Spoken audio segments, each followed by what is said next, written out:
Ladies and gentlemen, welcome to OTS News. My name is MD from NY 602. Oh, you see what I did there? 206, 60, yeah, or whatever. Tonight's not your typical show, ladies and gentlemen.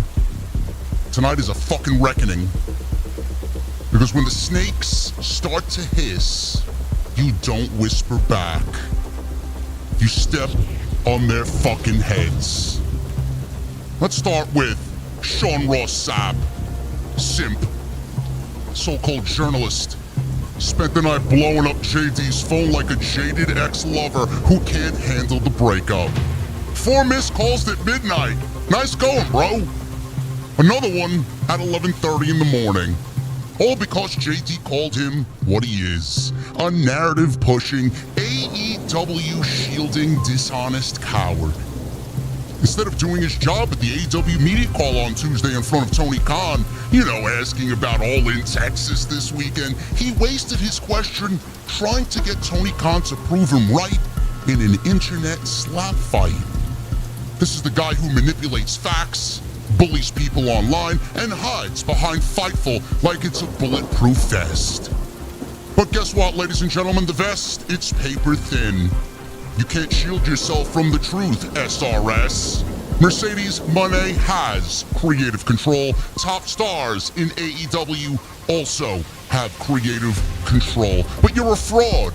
You're in Tony's pocket, and nobody with a brain takes your reporting seriously anymore. You're a fatherless coward in real life and a lapdog online. You don't want wrestling journalism. You just want relevance. And last night, you begged JD for some. Speaking of spineless performers trying to flex, let's talk about Ricochet, man. Oh, man. Once a future of the company in WWE, now a fading memory in AEW. He went from being hyped up in WWE to getting manhandled because Vince looked at him and saw a lightweight with nothing to say. Triple H tried to protect him on the way out, fed him to Braun Breaker, who ate that man's career in seconds. Now he's in AEW, and 1 year in, where is he, folks? A jobber leading jobbers inside a jobber's stable. He's now building stars, he's padding other people's records. And now, he's crying on Twitter, tagging House of Glory, trying to get JD removed too, like Mercedes did. Let's get something straight, Ricochet. You're not threatened by my criticism. You've exposed yourself to everybody. Your wife will always have more star power than you, bro. Will Ospreay lapped you years ago. Braun Breaker finished what WWE started. And you, Ricochet, you're bald, you're bitter, and you're broken. You don't have any pull, you have pity. And if you think tagging a wrestling company to silence someone speaks the truth, and that is power, you've already lost, brother. You've already lost. Ladies and gentlemen, this is your SmackDown post-show with the one and the only, the best of the best of the best.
goodness.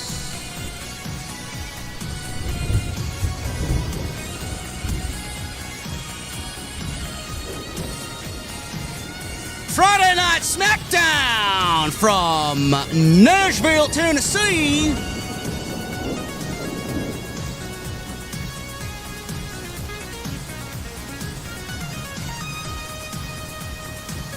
Jelly roll.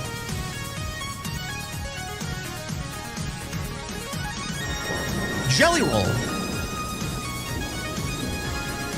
I could probably just end the intro right there, man. That's basically what SmackDown was tonight, man. Jelly roll.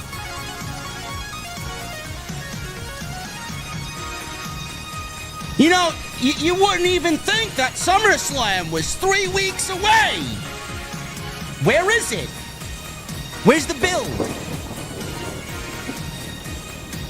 WWE better provide something this weekend. Because I certainly ain't feeling it. Nobody wants to go to Newark, New Jersey, bro. We'll talk about SmackDown tonight and what happened with Jelly Roll. You might not like what I have to say, because I'm sure there'll be some geeks complaining. Also, Solo Sikoa may be embarking on the worst United States title reign of all time, Shinsuke Nakamura levels. Anyway, we'll talk about it. We got a lot to talk about. We're going to the beer garden tonight. It's Friday night. Beverages are cold. And the petty is at level 10. When I get there, I want to know on this Friday night, what the fuck are you guys drinking? I'll see you over there.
Why has Triple H been so successful?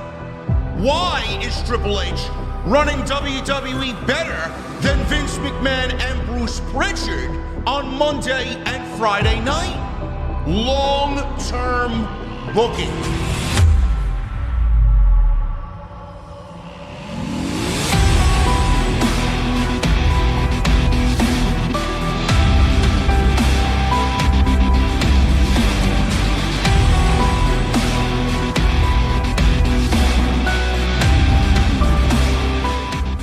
What is going on, guys? Thank you so very much for joining me right here on Off the Script. This is your Friday Night SmackDown post show for July 11th, 2025. I am your host, JD from New York. As always, coming to you live from the OTS Beer Garden. Thank you guys so very much for joining me on this Friday evening, wherever you may be. I drank a beer. I drank another beer. 3 beers. Already? 4 beers. Oh, no. 5 beers. Oh, 6 beers. 7 beers. 8 beers. 9 beers. And a Bloody Mary.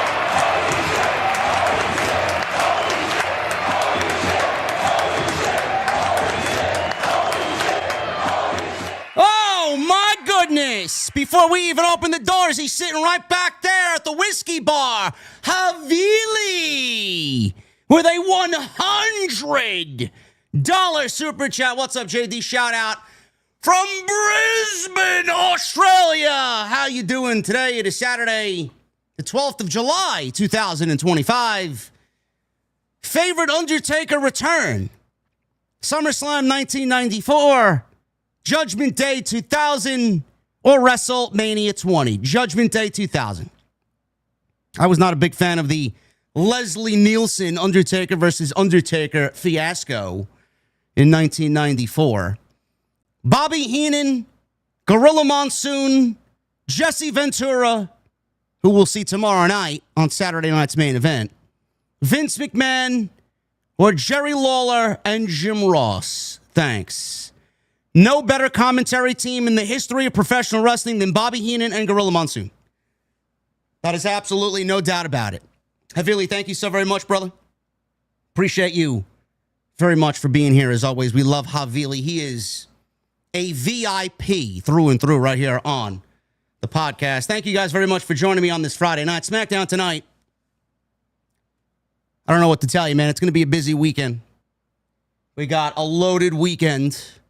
Texas is pro wrestling filled right now. All In happening tomorrow afternoon. We got Saturday night's main event happening tomorrow night.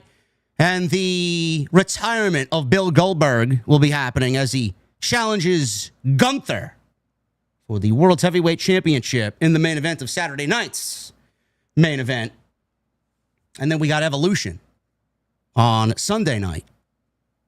I still don't know what I'm doing as far as content goes for Saturday night's main event, but we may do a quick live on Sunday afternoon. I haven't really decided yet. I got to see how I'm feeling after tomorrow's All-In stream with Jesse. It's going to be a busy weekend. Tonight, SmackDown kicked that weekend off in a very unceremonious fashion, very run-of-the-mill, very blah, very low effort, very uninspired episode of Friday Night SmackDown. I genuinely don't even think they give a shit anymore. I don't know how anybody could realistically give a shit about this show, man. This is beyond boredom, honestly. There really is nobody on this show. I tell you, man, WWE's got some great fucking wrestlers. But the stories that they are telling with these great pro wrestlers, I mean, this is like put you to sleep type stuff, bro. It is fucking bad. There's legitimately nothing on this show that they even put any sort of effort into. They put more effort into telling a story with fucking Jelly Roll than anything else on this show. LA Knight opening the show, and he's battling the fucking Bloodline again. I would absolutely take money out of my own fucking bank account so that LA Knight doesn't feud with the fucking Bloodline anymore. I get that they wanted to open that Bloodline and Paul Heyman portal. LA Knight in the main event, teaming with Jimmy Uso against the Bloodline. Paul Heyman's out there, and then out comes Braun Breaker and Bronson Reed to do the bidding of Seth Rollins, who wasn't there tonight. Boring. Legitimately boring. LA Knight has nothing to do with the Bloodline. He has nothing to do with Solo Sikoa, Tongaloa, Hikuleo, Talatanga, whatever the fuck he's going by, and Jeff Cobb. Absolutely nothing. This guy has been fucked over on multiple occasions by Seth Rollins' boys, and he's been operating more so on Raw than he has been on SmackDown. Yet you want me to sit here and invest my time in another fucking Bloodline match, including LA Knight. Sure thing, guy. Fucking boring. Absolutely boring. Aleister Black and Ron Killings, R-Truth. I don't even know what the fuck his name is. What is he actually going by? One week it's R-Truth, the next week it's Ron Killings. On WWE.com, it's Ron Killings. On SmackDown, it's R-Truth. Who the fuck is he? Are you doing it on purpose? But we should just shut up and enjoy the show because we are the ones who brought him back into the company. and made enough noise for WWE to bring him back into the company. I don't know where they're going with the Aleister Black R-Truth stuff, but R-Truth seemingly is having matches that resemble matches in length to the Hardcore Championship or the 24/7 Championship. I mean, these matches don't eclipse 90 seconds. Like, what are we doing here? Another absolute fucking waste of time with R-Truth as he wrestled Aleister Black tonight. It went nowhere, and Aleister Black got enraged and wanted to take a steel chair to R-Truth and basically lost the match because he would have rather hit R-Truth with the chair. Referee took it away from him, and R-Truth pinned him with a roll-up from behind. And that was it. No Damian Priest. No Aleister Black beating up R-Truth in the aisleway. The referees were quick to stop Aleister Black from even touching R-Truth, and then right to the next segment, right to Tiffany Stratton and Trish Stratus, as if anybody gives a flying fuck about what those two women are doing on Sunday night. Low effort garbage. Sorry to burst your bubble, folks. SmackDown is fucking bad. It really is. We'll talk about the Wyatts. Not really a big deal, but we'll talk about the Wyatts. They did win the WWE Tag Team Championships tonight. And I really didn't mind that. I thought it was a very good match. Got to give it to the Street Profits. They are probably one of the hardest working teams in the entire industry. And everything that they do, man, they always turn it up. Always. Love those guys. The big story tonight, and I want to start off with this because I know this has divided people on social media. And if I say I hated it, the majority of you will agree with me. There'll be some people in the comments who will continue to say, oh, JD doesn't get it. He doesn't get the business. He doesn't understand it. JD from N206. This is why Shawn Ross Sapp is so much better than you, bro. Great. If I like it, people will complain that I like it. If I hate it, people will tell me the opposite. Why did you hate it? I thought it was great. I was sports entertained. Can't win with these fucking people. I already got it on social media because I put out there that I actually liked what they did. And the number one reply tonight was, if this was on AEW Dynamite, JD from NY207, he would shit on it, man.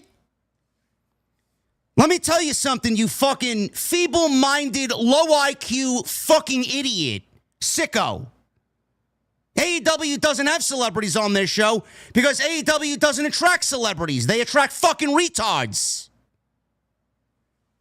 Nobody wants to go to AEW. Nobody wants to endorse AEW. AEW is not cool. If anything, WWE, they do it because you know why they do it. Look at who they're in bed with.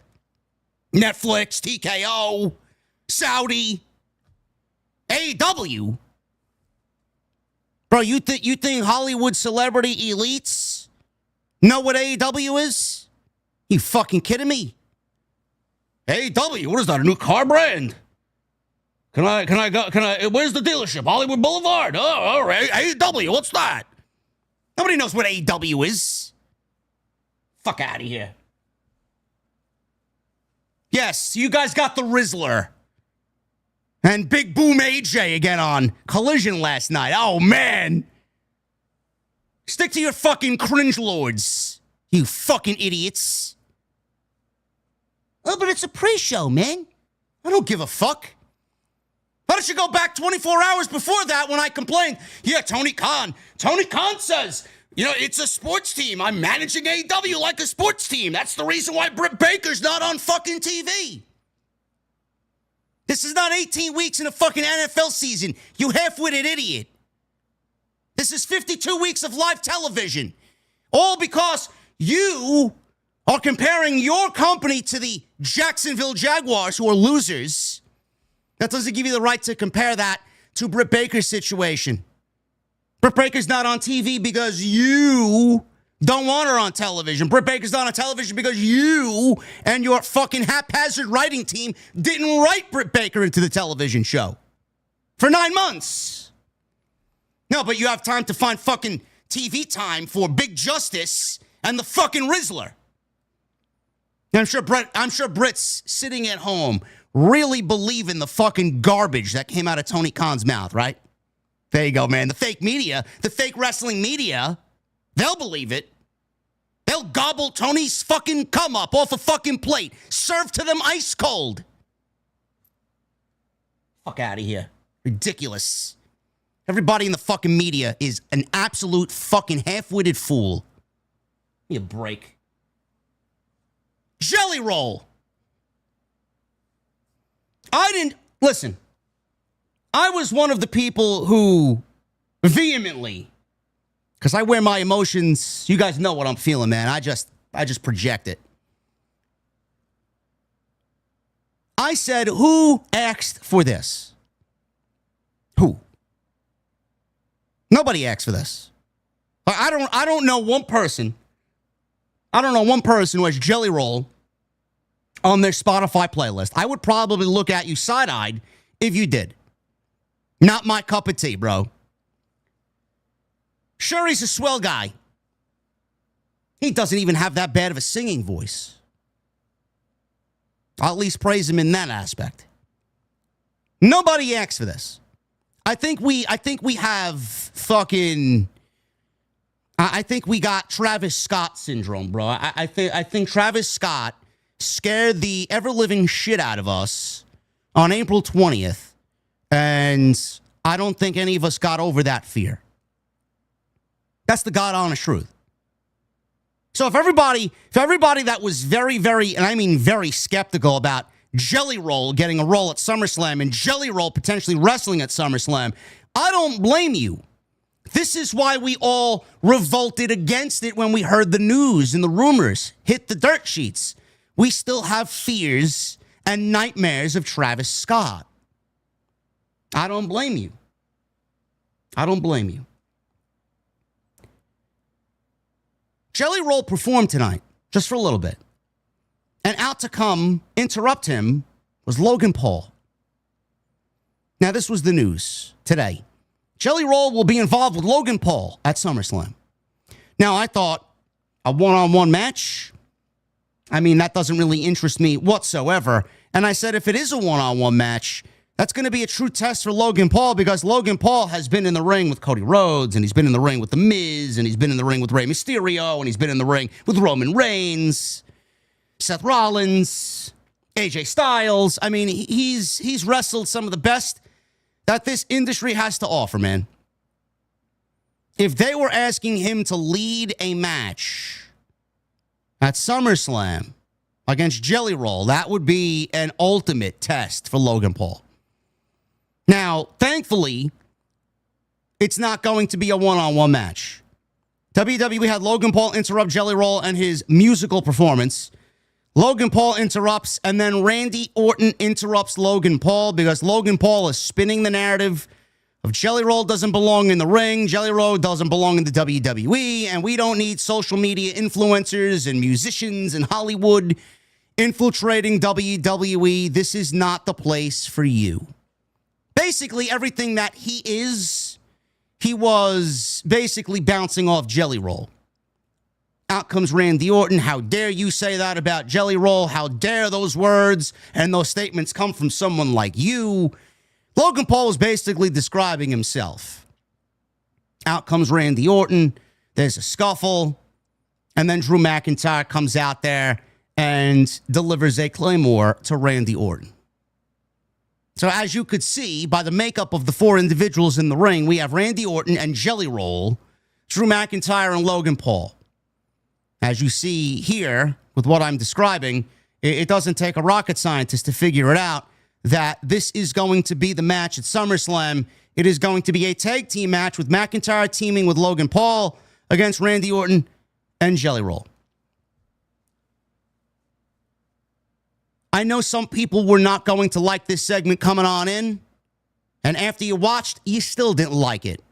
To those people, fine. You have every right to feel the way that you do. I am not one for celebrity appearances in WWE. I don't like it. I think it takes spots away from other talent. I think it puts Randy Orton and Drew McIntyre in a position that is beneath them. I really do.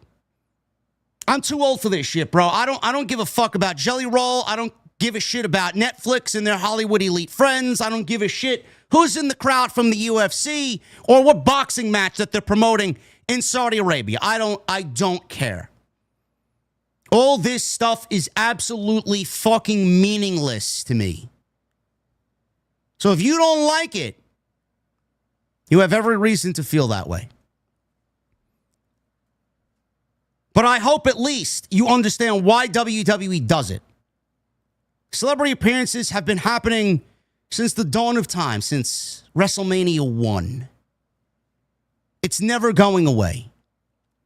For WWE to keep its name in the mainstream, stuff like this is going to continue to happen. When I'm 60 years old doing this podcast, and the likes of Logan Paul and Jelly Roll are not there anymore, whoever is big at that time, who's ever big on social media, whoever's got the biggest reach, whoever's got the biggest podcast or YouTube channel at that time, whoever it is going to be on television then. Come 2045, that is what's going to happen. It's never going to go away. So no matter how much you hate it, WWE is going to continue to do what they've done since the dawn of time. This is pro wrestling. This is WWE. It's sports entertainment. They will always have some form of Hollywood integrated into their show. Now, AEW doesn't do that because they cater to one fucking dumb audience, and nobody gives a shit about AEW enough to where they deem them cool, where they do get Hollywood showing up on their show. Yes, I'm sure Hollywood would look fantastic in a fucking building that seats 12,000 that AEW only fit 1,500 in. Great. If you don't like it, you don't like it. Fine. That's completely up to you. I liked it. I was very skeptical, and if you were with me and very skeptical, you were rightfully skeptical. You had every right to feel that way. The fact that they are putting Jelly Roll in a match with Logan Paul, who's incredible. If you don't like Logan Paul for his crypto scam and his beliefs, or he doesn't want something political-wise going on to happen, whatever the case may be. You don't align with his political beliefs, I don't give a shit. It's not going to deter me from thinking he's a great fucking athlete. I don't care. Don't really give a shit. Logan Paul is fucking great. Everybody making fun of Logan Paul, you couldn't do a fucking 1/1,000,000th of what Logan Paul does. He's great. Jelly Roll is surrounded by Logan Paul, Drew McIntyre, and Randy fucking Orton. Randy Orton. You got 3 absolute studs, and then Jelly Roll. What is there to be concerned with? What is there not to like? Jelly Roll will team with Randy Orton. Randy Orton will take most of that match against McIntyre, against Logan Paul. Jelly Roll will tag in. He'll throw a couple of punches. He'll do a big splash, a body slam. He may even pull out a Jelly Destroyer and pop the fucking crowd 40,000 deep, 50,000 deep at MetLife Stadium. What is there to complain about? We all complained 48 hours ago. I was sports entertained. I actually liked the segment. There's nothing to complain about here. What exactly are you complaining about? That WWE put this on TV? They've been doing this since 1980. Who gives a shit? This is beneath Randy Orton and Drew McIntyre? Fine. You can think that. We're getting Randy Orton and Drew McIntyre at Saturday night's main event. Do you really want to see another one-on-one match with them at SummerSlam? Because I'm not really expecting much tomorrow night on Saturday night's main event. Why does it bother you that much? Why? I was sports entertained. If you don't like that I was sports entertained, Quite frankly, I don't give a fuck what you think about what I have to say. It's my fucking show. You want to go fucking spew your own opinion, then go do that on your own YouTube channel and start your own podcast. Tired of people, and I'm tired of hearing people's opinions. I don't care. Because every time I say I like something, there's always something else said and coded. Oh, but if it was on AEW, ... I'm not talking about AEW. I'm talking about tonight, Friday Night SmackDown. And I gave you an answer why this wouldn't happen on AEW. Because AEW sucks, and they're not cool. I was sports entertained. It's plain and simple. I thought what they did for the time that they gave them, it went off very well. And there was a lot of heat and there was a lot of excitement surrounding it. Sue me.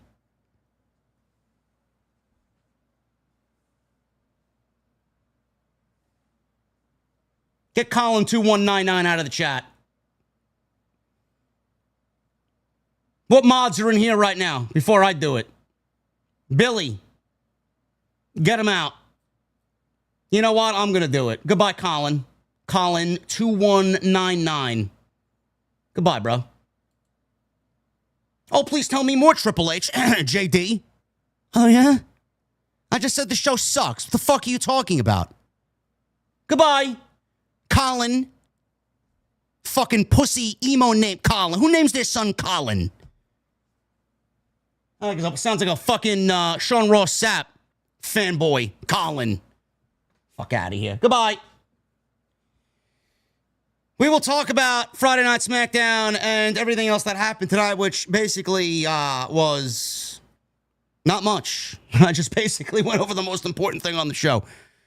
We'll talk about it tonight right here on the Friday Night SmackDown post, right here on Off the Script. I appreciate you guys joining me tonight. Follow me on social media at JD from NY206. Twitter, Instagram, TikTok, and Cameo. Hit that subscribe button down below. Turn on the bell for notifications. Make sure you guys go check out all the content on the channel. Plenty of it. I will be a busy individual this weekend, man. We got tonight. We got All In tomorrow. Jesse and I will be covering All In extensively. Jesse is doing a live reactions at 2 o'clock. If not 2, 3 o'clock. I think he's doing a All In. I don't think he's watching the buy-in. If he's watching the buy-in, I'd be surprised. And then after that, he'll be joining me at 8 o'clock right here on the post show. We are the #1 AEW Dynamite stream every single week. Every week. Because we bring the absolute best every single Wednesday. And if you don't like it and you're bothered by it, that means you are afraid of the truth and you don't like someone who is upfront, brutal, and honest about the one thing that you love. Because so many people have made AEW a part of their lifestyle and a part of their identity. Some people, not all people, some people cannot cope with the fact that there are other people that will blatantly be as honest as possible with no fear about the one thing that they love, whether it's good or bad. Those people suck. I hate those people. I have been honest 100% since I became a content creator, and I don't plan to change now. So Jesse and I will be live on Wednesday. Hit that thumbs up. Got 500 likes in. Tonight's goal, I'll keep it modest. 750 likes is the goal. It's a Friday night. Nobody gives a fuck about SmackDown. 750 likes is the goal. Tonight, we're sponsored by my great friends over at Blue Chew. BlueChew.com. Code JD at checkout. Sounded like Shawn Ross Sapp took a couple of Blue Chew, man. He was blowing up my fucking phone, man, but denied last night. Seems like I went to waste. BlueChew.com, code JD at checkout. All you guys need to do is pay the $5 shipping and handling. And if you guys have made it this far, leave a comment down below. Helps us out tremendously. The YouTube algorithm loves when you leave a comment down below. Helps us out, gets us into the recommended, and it pushes the podcast to new viewers. Oh my goodness, man. Look at this fucking guy in here, man. Holy shit. I drank another beer. 2 beers. 3 beers. 4 beers. Oh no. 5 beers. Oh no. 6 beers. 7 beers. 8 beers. 9 beers. And a Bloody Mary. Oh my goodness.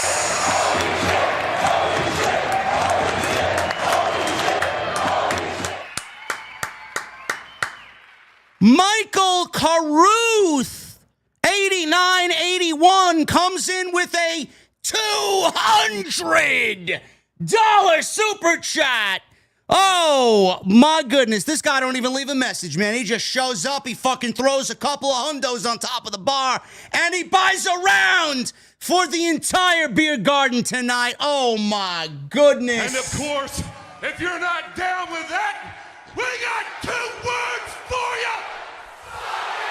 Michael Carruth, thank you so very much, brother. Thank you for being here. Look at that, man. We got the best fucking community in the entire IWC, man. Look at that. You guys are fucking awesome. No message. No message. This guy's a beast, man. He walks in like he owns the fucking joint. It's great. Love it. Thank you, Michael. Appreciate it. I love the energy tonight, guys. Keep that shit up. Keep that shit up. We could use it tonight, right? We could use it. Keep that energy flowing in here, man. I love it. Love it. What I didn't love is SmackDown. LA Knight. Yeah. Starts to show off. Addresses Seth Rollins. And his Saturday night's main event match with the Architect. LA Knight made his way down to the ring. Let me talk to you, he said. LA Knight starts off usually hyping the crowd up. Starts talking about predictions and spoilers. 2 things that came out of Paul Heyman's mouth, an awful lot. LA Knight called Seth Rollins a desperate man who made a desperate move by siding with Paul Heyman and forming a crew with Slophouse, Bronson Reed, and dog-brained idiot. Is LA Knight describing the crew over at Fightful, bro? Yes! Oh, man, the promo had 2 meanings tonight, bro. 2 meanings. Slophouse and dog-brained idiot. Yeah, I listen, man. I don't know who he's describing, but it sounds like them, right? Great. Bronson Reed and Braun Breaker. Knight said that Reed and Breaker tried to injure him on the orders of Rollins because he couldn't do it himself. Knight said that while he got to drop Rollins on his head this past Monday on Raw, it wasn't enough because he wanted justice. He wanted Rollins hurt. Knight declared that Rollins would get his ass kicked because it's not a prediction or a spoiler. It's just a fact of life. Yeah. Paul Heyman comes out, interrupts LA Knight, admonished the fans for missing the cue for his ladies and gentlemen introduction. Just goes to show you how over LA Knight is, man. They didn't even realize that Paul Heyman was out there. They didn't even give a shit about chanting Paul Heyman's catchphrase. Heyman said that as the Oracle of Seth Rollins. So cringy, bro. So cringy. The Oracle of Seth Rollins, bro. Who speaks like this? As the Oracle of Seth Rollins, he was gifted with being able to see the future, and that future of his and Rollins' group is the future of the entire industry. On the other hand, Knight had no future at all. All of a sudden, Solo Sikoa and his bloodline, we got some new merchandise for Solo's group, MFT. I don't know what MFT means. What does MFT mean, chat? That motherfucking Tongan? Is that what that means? The MFT is basically MJF's initials. Same font, same everything. If you go look at WWEshop.com and look at their new merchandise, it is eerily similar to MJF's style and resemblance on his name logo. Looks like a petty move by WWE, if you ask me. My family. Oh, is that what it is? My family tree. I just went completely vulgar with it. Motherfucking Tongan. Okay. My family. We'll go with my family tree. I like mine better, but we'll go with my family tree. Fine. So Solo's out there. Solo said that some things changed, but some things have stayed the same. Solo said that when Heyman left for Raw, there was no more Bloodline, no more Tribal Chief, no more Wise Man. Solo threatened Heyman to leave before his MFTs put Heyman through another table like they did at Madison Square Garden last year. On that note, Heyman made his way through the crowd, retreating. Solo then turned his attention to LA Knight. I was left on my couch asking why. He said that one thing has changed. He is the United States champion. That means the man that beat Knight at WrestleMania, you know, Jacob Fatu, he's no longer a factor according to Solo Sikoa. So Solo issued the same ultimatum to LA Knight that he did to Paul Heyman. Otherwise, his MFTs would make sure he'd never be able to walk again. LA Knight refused to get involved here with Solo Sikoa's group as he got ready to fight. And the MFT surrounded the ring as a chair got slid into the ring, and all of a sudden we see Jimmy Uso show up as backup for LA Knight. Big Jim out there. The two then faced off on Solo's group with chairs before Tala Tonga looked like he wanted to fight. Solo managed to get Tala to back down and retreat. Nick Aldis came out here, interrupted, and said that he still ran the show even though Solo has his new friends. He said that it seemed like Solo wanted to fight and he was going to oblige. And he made the tag team match between Solo and JC Mateo against LA Knight and Jimmy Uso. Boring. Feel like we've seen a mishmash of this for several months now. It is not interesting at all. The only reason why they did this is because Jimmy Uso is wrestling Solo Sikoa on Saturday night's main event. They just announced that today for the United States Championship. So there is your fourth match. Again, not interested. The opening segment was fine. It gave LA Knight some time to banter with Paul Heyman. That's what really matters here. LA Knight, Seth Rollins, Paul Heyman. I don't know where they go with those two specific guys. I said that it would be foolish if Rollins is leading this new group and they were dominant the way that they were on Monday night, that they'd have Rollins go into Saturday and then lose. Now, I think Rollins is going to win, but the landscape on Monday Night Raw is very, very thin as far as who is going to be next for Gunther. Now, there are a couple of scenarios that could play out on Saturday. We could see Goldberg and Gunther wrestle for the World Heavyweight Championship with Rollins cashing in the briefcase, pinning Goldberg, and winning the World Heavyweight Championship, and he walks out of Saturday night's main event, the World Heavyweight Champion. I don't think that's going to happen. I think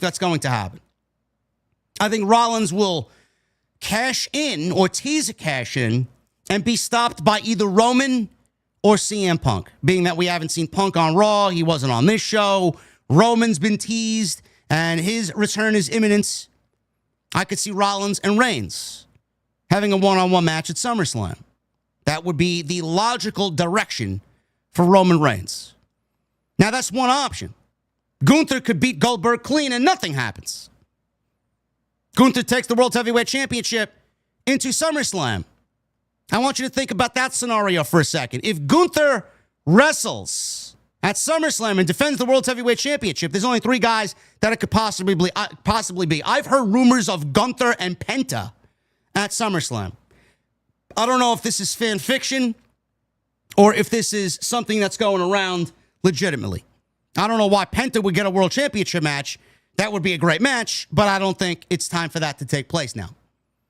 Now, if LA Knight beats Rollins, I could see LA Knight versus Gunther for the World Heavyweight Championship. And I could see Seth Rollins cashing in on that match, being that he's been feuding with LA Knight. and they just do the cash-in at SummerSlam. That's a possibility. Rollins would get Roman Reigns, and CM Punk would probably get Braun Breaker. Maybe. I don't know if I like that direction, but that is definitely an option. Now, the option that I think is going to happen is I think we'll probably get Gunther and LA Knight, and then we'll get CM Punk and Roman Reigns teaming up against Rollins and Braun Breaker. That's the best of both worlds. LA Knight gets his title match against Gunther. Rollins could take the pin in the tag team match from Roman Reigns. Roman Reigns gets his revenge. And finally, a pinfall victory over Seth Rollins. And then Rollins cashes in on Gunther, or LA Knight steals the title and becomes the World Heavyweight Champion. That's what I think is going to happen. I would love to see a Rollins and Reigns one-on-one match, but we could certainly do that, just not at SummerSlam. We could definitely get that at Clash in Paris, if they want to do that. So WWE's got a couple of directions they could go in. The one thing that's not going to happen is Goldberg is not going to win the World Championship, and Goldberg is not going to walk out of Saturday Night's main event the World Heavyweight Champion. That would be absolutely fucking mental. I mean, if you are making that decision, I think you should just fucking retire from creative writing. Seriously. Nobody wants to see that. Nobody. Interesting options for SummerSlam. Let me know what you guys think is best. I could certainly see that tag team match playing out. But whereas on Tuesday with Solomon, I said Rollins, I think he said Rollins as well. Rollins has to win because he's the leader of this new group. They got to look dominant.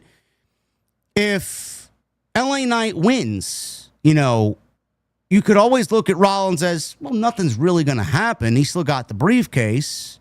And Rollins could ultimately cash in and get one over on LA Knight anyway. It's the ultimate world championship prize. A loss to LA Knight's not going to do much. LA Knight probably needs to win more than Rollins does. So we'll see. I'm very 50-50 on it. I'm just concerned how many commercials we're going to get in that match. We'll probably get 12 minutes of match and 9 minutes of commercial. 3 minutes of TV time.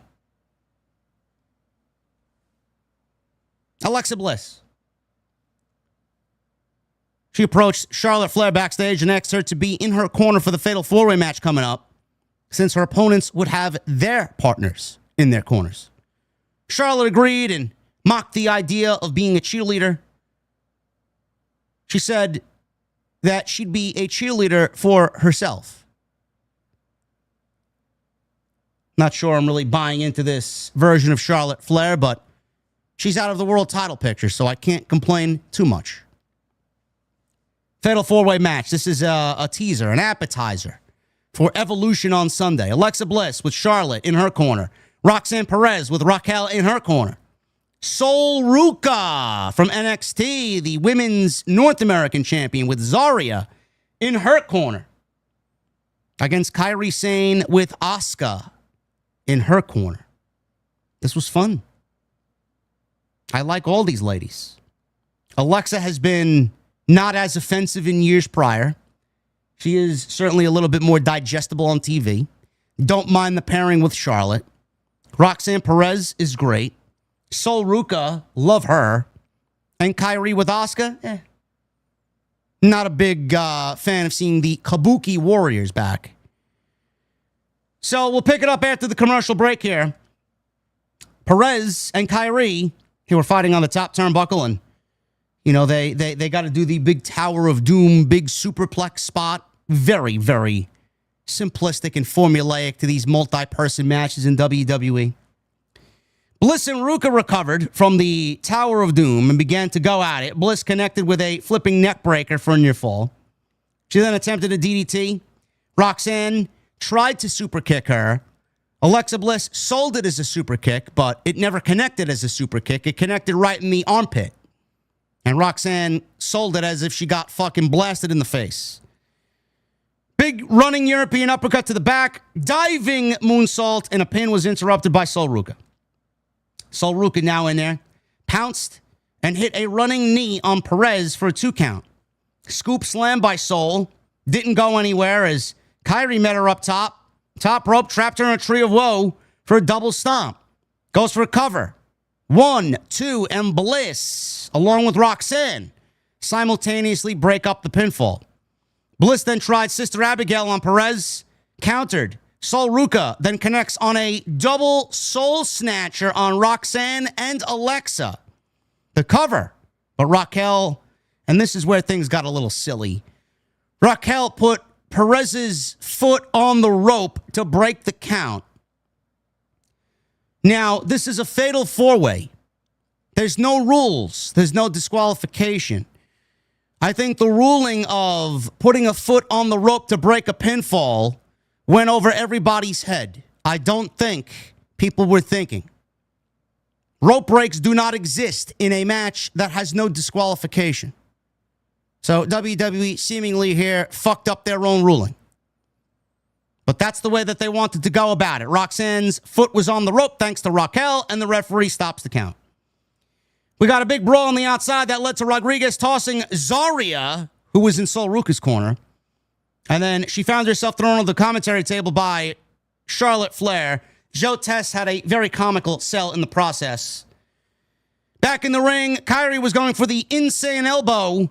Bliss got the feet up, blocked the elbow. Sister Abigail DDT, and Alexa wins. And her and Charlotte have the momentum going into the match on Sunday at Evolution.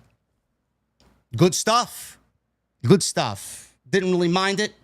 Alexa looked good. Kyrie looked good.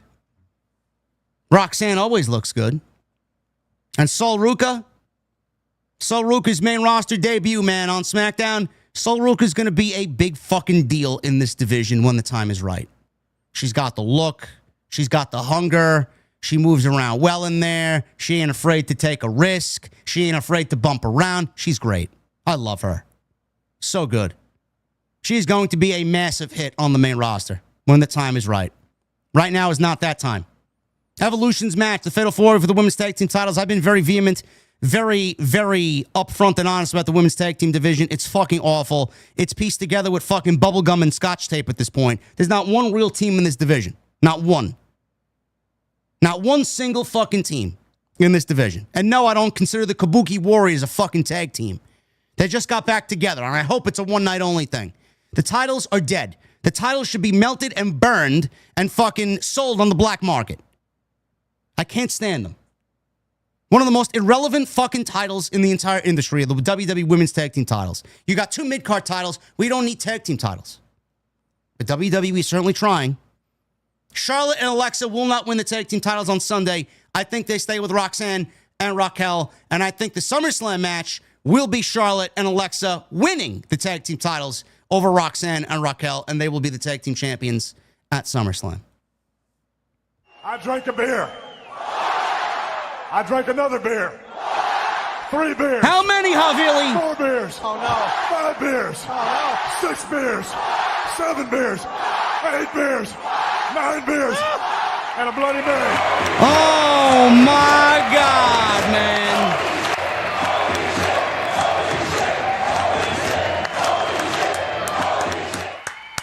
My guy Havili with a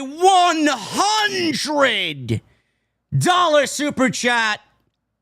This guy is having fun in the beer garden tonight, man. Favorite ice cream? Havili asks, my favorite ice cream. Chocolate chip cookie dough, bro. A nice, good old-fashioned chocolate chip cookie dough. There's a place outside Atlantic City that I frequent called Custard's Last Stand in Ventnor, New Jersey. I love their water ice, man. I usually get their chocolate chip water ice, or their cannoli water ice, or the peanut butter and banana water ice. I love water ice, bro. But a good chocolate chip cookie dough, Havili. He also asks, Metallica or Black Sabbath? I was never a Black Sabbath guy. I always thought Black Sabbath was overrated. Metallica all the way. Metallica's best album? Ride the Lightning. Metallica's best song? The Four Horsemen. Second place? Battery. If Mandy Rose didn't get fired, would Toxic Attraction be moved to the main roster? Absolutely. Absolutely. The whole reason why they got them together was for Mandy Rose to get called back up with Toxic Attraction. Is this the last weekend for Jordan Grace in NXT before she's moved to SmackDown? I hope so. But right now, they got something going on with her and Blake Monroe. I could see Blake Monroe turning on her within the next few weeks, and then Blake Monroe sending her packing to the main roster. How long before Zilla Fatu joins WWE?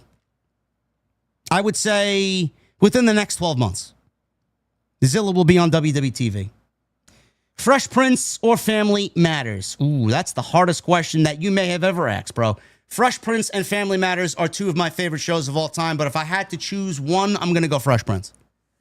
Fresh Prince over Family Matters. Havili, thank you, brother.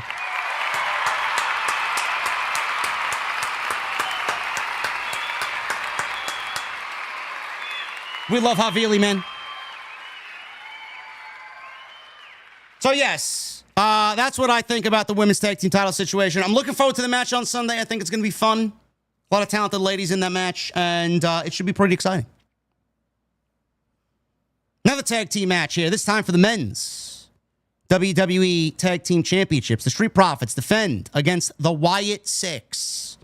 It's Joe Gacy and Dexter Lumis. Uncle Howdy, Erick Rowan, and Nikki Cross all sat in the aisleway next to Uncle Howdy. We'll pick it up after the commercial break. The whole story around this is the tag team division has been banding together to try and take down the Wyatt Six because they have the numbers game over any individual tag team. So the tag team division is trying to coexist to take down the Wyatt Six. Numbers. That's the name of the game here. They have not been on the same page. They have not gotten the best of the Wyatt Six. And right now, the Wyatt Six, being that they've been the most dominant tag team in the division, have now netted themselves a tag team title match. Pick it up after the break. Dexter Lumis pulled Gacy out of the ring. Ford started mocking Dexter Lumis. He had a death wish tonight. And we go into a commercial break. We come back from the break. Dexter Lumis attempted to do a superplex on Ford. He was not able to. Lumis tried again. He got blocked by Montez, who instead hit a sunset flip powerbomb, and that created some separation. Dawkins got the hot tag. He went to work right away on Gacy with a running shoulder charge, spinning clothesline, and a neck breaker. With both Wyatt Six members outside, Dawkins flew over the rope and hit Gacy and Lumis with a dive. We go back inside the ring. Big swanton bomb by Angelo Dawkins, but Gacy managed to kick out. The crowd wasn't really, again, all that excited about the Wyatt Six. I have nothing against the Wyatt Six. I think Dexter Lumis is a very underrated pro wrestler, as is Joe Gacy. But the fans aren't really reacting like I thought they would to the Wyatt Six. I don't know what it is. I've tried to pinpoint the reason on previous streams. Maybe they're not getting enough TV time. Maybe we're not hearing enough from them. Maybe we got to get more vignettes, understand what their mission is, understand who they are, hear from them, and understand what they're saying. We're not getting any of that. They're just a bunch of guys who wear creepy masks to the ring, and it's Bray Wyatt's family. It's basically what it is. The only reason care is because it's Bray Wyatt. It's not because it's Uncle Howdy leading the group, or there's Dexter Lumis and Erick Rowan and Nikki Cross and Joe Gacy. It's all because of Wyatt. And they're not reacting because WWE, in my honest opinion, not really giving them much to work with. WWE's not really giving us much to care about. So we go into another break. After the Swanton Bomb, Gacy connects with a handspring clothesline, neckbreaker combo by the Wyatt Six. Lumis threw Dawkins hard into the corner. Going to another commercial. SmackDown comes back with Gacy continuing to punish the Profits. Ford gets the tag, which gave the Profits a chance to connect here with some double team moves. Wasn't enough. Gacy, he's in there all by himself, and he gets a blockbuster off the top rope. Double blockbuster by the Profits. Gacy kicks out at a 2.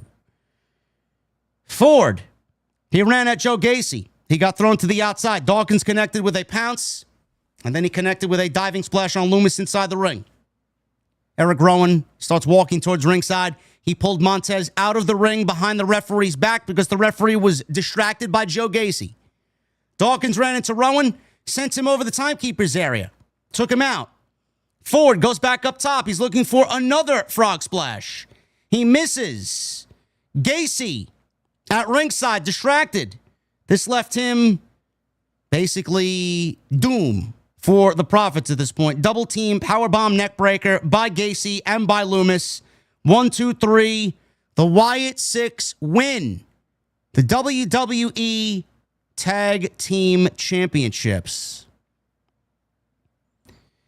You know, I expected this to happen. The title change here is quite interesting. I figured that they would wait until at least SummerSlam to do it, but they did the title change here. I don't know what the tag team title situation is going to be going into SummerSlam, seeing that we haven't really got a lot in the tag team title matches on pay-per-view or PLEs. I don't really see any tag team title match happening on SummerSlam, either night one or night two. You would think that with 2 nights, we get one of these tag team titles on the show. Hopefully that is the case. I was surprised, but at the same time, I wasn't surprised. Good for them. Good for the Wyatts. Is it going to do anything to enhance their characters and enhance how the fans look at them? Probably not. But good for them. Their mission statement has now been accomplished. It gives them a certain look now with them carrying around the tag team championships. Is it going to be more of a Freebird rule type of thing? Are we going to see Joe Gacy and Erick Rowan? Are we going to see Erick Rowan and Uncle Howdy? Are we going to see Uncle Howdy and Dexter Lumis? Are we going to see Dexter Lumis and Erick Rowan? We don't know. We don't know how they're going to operate. Or is it just going to be Lumis and Gacy as the tag team champions? Good for them. I didn't really care about the title change. I thought it was a little premature to take the belts off the Street Profits because I thought the Profits were doing pretty damn well with the tag team championships. But give it up for the Profits, man. They are probably one of the more hardworking teams in the entire industry, and they do not have bad matches. They do not. They are excellent at what they do. Wyatt 6 are the new tag team champions. Where we go into SummerSlam, we'll see what happens. Probably some multi-man affair. I know DIY wants another shot. The Machine Guns want a shot. Frack Team want a shot. This new team of Ray Phoenix and Andrade have won a couple of matches. They want a shot. We'll see. Jelly Roll. He was introduced as Nashville's own hometown hero, Jelly Roll. He began to perform a song for the live crowd. If you ask me what the name of the song was, good luck. I have no idea. Before he can go on, he was rudely interrupted by Logan Paul. Logan Paul's got a microphone and said that everyone was here to see the real WWE superstars, not music by people who had tattoos of their children but don't have custody of them. Logan Paul said that Jelly Roll belonged on the stage and not in a WWE ring. Logan Paul got upset about celebrities, clout chasers, and influencers thinking they could hang in the WWE ring. Logan Paul said that WWE didn't need a Jelly Roll, but they needed a Logan Paul. He said that the WWE loved him so much, his podcast just inked a long-term deal with WWE. I don't know what happened there. He got cut off. I was absolutely interested in hearing what he signed and with who he signed. Did he sign a multi-year agreement with Fanatics to host his podcast? Just like all the other WWE podcasts. They want to get into that podcast game, bro. You go look at the top of the podcast charts on iTunes. It's all WWE affiliated podcasts. You want to know why there's so many WWE podcasts? You look at the top of the charts in the wrestling realm. That's why. They want to own everything. Everything. Jelly Roll interrupted and said that this was his hometown and nobody gave a shit about Logan Paul's podcast here in Nashville. The two got in each other's face before Randy Orton walked down to the ring and took exception to Logan Paul's dismissal of Jelly Roll. Orton called Logan Paul a whiny, entitled bitch because everyone moved. This is not Shawn Ross Sapp, Orton. I don't know. Are you describing Logan Paul? Oh, both. Oh, that could go one and the same. Okay, I just wanted to make sure. Just wanted to make sure. I thought he was talking about SRS here. I'm sorry. Jelly Roll. Okay. Whiny, entitled bitch because everyone moved heaven and earth just to make Logan Paul look good. Before Orton could go on, McIntyre shows up out of nowhere and blasts Randy Orton with a Claymore kick. Now, they will wrestle tomorrow night at Saturday Night's Main Event, a one-on-one match. Logan Paul attacked Randy Orton with some repeated strikes. Jelly Roll grabbed him from behind, threw him down. Jelly Roll then helped Orton up as Logan Paul wanted a piece of him, and security got Logan Paul to back away. Logan Paul angry at this point. He goes over to the musical equipment of Jelly Roll and his band and starts wrecking the drum set and the guitar and all the amps and everything that was on stage to end the segment. I don't want to repeat myself here. If you guys want my thoughts on this, I talked about it legitimately 40 minutes ago. Am I excited about it? No. I'm not jumping for joy. I'm not going to be one of these fucking cringe lord reaction streamers that likes everything and everything's got to be super positive and inclusive, man. We got to love pro wrestling. Nothing can be negative. I get it. I understand it. I didn't find this to be all that exciting as a viewer of the show. I don't care. I don't care about Jelly Roll. I don't care about his music. I don't care about his weight loss. I don't care. I just want to see pro wrestling. I want to be invested in the story. WWE has been including celebrity appearances since the dawn of time, since their inception. So if you are not liking this, fine. But you should already have the cheat code for the video game by now. You should already know what to expect. You should already have the answers to the fucking test. Okay? All of your reactions and all your hatred towards this, you can dislike it, but most of it's going to be fake outrage. Because everybody knows, without a shadow of a doubt, what exactly WWE does and what they do with their celebrity friends. We get it. Is this going to be like Logan Paul when we saw Logan Paul for the first time? Probably not. Is this going to be like a Bad Bunny Damian Priest situation in Puerto Rico? No, it's not. That's why they are shadowing Jelly Roll with Drew McIntyre. It's fucking great. Randy Orton, who's fucking great. Logan Paul, who's fucking great. Just by that, I don't mind it. Am I excited to see it? Am I over the moon about it? Am I going to buy a ticket and run out to MetLife Stadium and ignore Shawn Ross Sapp and go to SummerSlam? No, I'm not. No, I'm not. I don't care. I just want to be entertained. I want to be entertained. And what they did here was a nice setup. It was simple. It was innocent. And we move on. I do have a problem. Do you want to know honestly what I do have a problem with? The fact that they find time for Jelly Roll on TV, but they can't find a spot for Carmelo Hayes on TV. They find a spot for Jelly Roll, but they can't get Andrade and Rey Fenix on the show tonight. I get it. We've gotten them 2 weeks in a row. Now they won a couple of really good tag team matches. They don't need to be on every week. I understand it.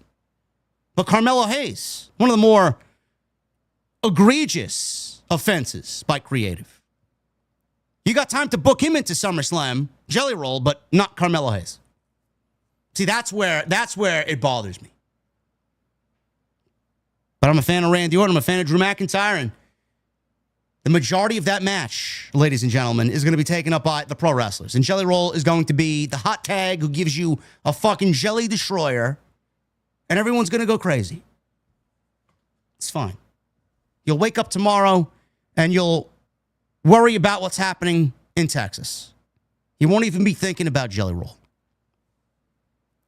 Backstage, Randy Orton thanked Jelly Roll for the help. Jelly Roll offered to be in Orton's corner for his match tomorrow night against Drew McIntyre at Saturday night's main event. R-Truth. He went one-on-one with Aleister Black. I don't know what the fuck this was. I want to tell you I was looking forward to this just to see where they progressed, but it honestly went nowhere. It legitimately went nowhere. R-Truth avoided a Black clothesline, hit him with a single leg dropkick. Black sweeps R-Truth's leg, transitioned into a couple of attacks here, striking attacks. R-Truth fought back, sent Black to the outside. He was lining up for a big dive, but got kicked by Black outside the ring. Black tried for a moonsault, but R-Truth got out of the way. He then grabs a chair from the timekeeper's area and wanted to use it as a weapon. Black stopped him with a kick, so he looked to use the chair on R-Truth. Black was about to take a swing. Referee stopped him, took the chair, and R-Truth rolls him up from behind as Aleister Black was fucking around with the referee. R-Truth rolls him up from behind. 1, 2, 3. And that was it. It was more of a setup than a match. Aleister Black saw R-Truth walking away. R-Truth just fucking pinned him and walked away without making a fucking look back at Aleister Black. He was stone cold in the eyes and just beelined up the aisleway. Aleister Black was pissed. He went to go chase after R-Truth. Referee stopped him. And then, I tell you, man, immediately they go to the backstage. Tiffany Stratton and Trish Stratus walking towards the camera, and we go into a commercial. What do you want me to do with this information? What would you like me to do here with this Aleister Black R-Truth stuff? How do you look at this? How do you dissect this and then get excited about what's coming next week? They basically told you without saying anything, we're just putting R-Truth on television. We don't give a fuck. This doesn't really matter to us. We don't give a fuck. What are we doing here? Does this have an end goal? Is this making Aleister Black look better than he was before? Is this enhancing R-Truth? R-Truth came back at Money in the Bank. At Money in the Bank. And this guy is now ice fucking cold. All the fanfare that went into bringing him back. And nothing happened. It went nowhere. What would you like me to do with this information? SmackDown's creative is fucking lazy. They are completely on summer vacation. Completely. They're not going to be back until Royal Rumble. It is fucking offensive that we got to sit through this nonsense and then we're the bad guys for criticizing the fucking product. When you got two companies who are completely out to lunch, I'm the bad guy for saying your show sucks. What would you like me to do? Enjoy all pro wrestling? I'm not a fucking mark. I waste my time watching this shit to come on here and speak to you guys about it. I'd like to enjoy myself. Right now, I'm not. And I have every right to vent my frustrations on a terrible product. On Wednesday, on Monday, and on Friday. Not really much to say about it here. Before you knew it, it was over. Aleister Black saw R-Truth walking and made a beeline for him. Like I said, Damian Priest stopped him from going further.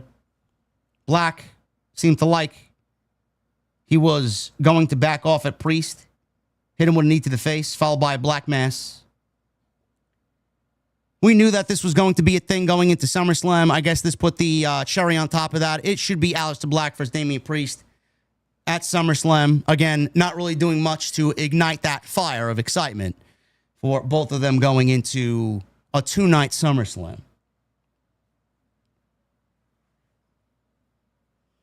Tiffany Stratton and Trish Stratus. This match is taking place on Sunday at Evolution. Trish Stratus is challenging for Tiffany's Women's World Championship. Wade Barrett was in the ring. Stratton started off by saying that she already beat Charlotte Flair, Bayley, and Nia Jax. And the reason she chose Trish Stratus was because beating her would put her into consideration for being one of the greats. It's going to take a lot more than beating Trish Stratus to be considered one of the greats. Stratus answered by saying that the pressure is on Stratton because she needs the championship. And while she'll leave on Sunday as champion, Tiffany will leave with nothing. Trish said that she helped solidify the women's division and that she was still delivering for this division. I don't know how you could say that when you wrestled once in February and then the first time we saw you was last week. What exactly did you deliver to the division? Did you deliver jelly rolls? Some Krispy Kreme?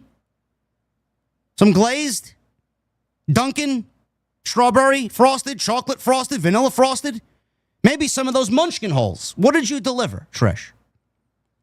What did you deliver? What are you continuing to deliver to the division? Chat, do you know?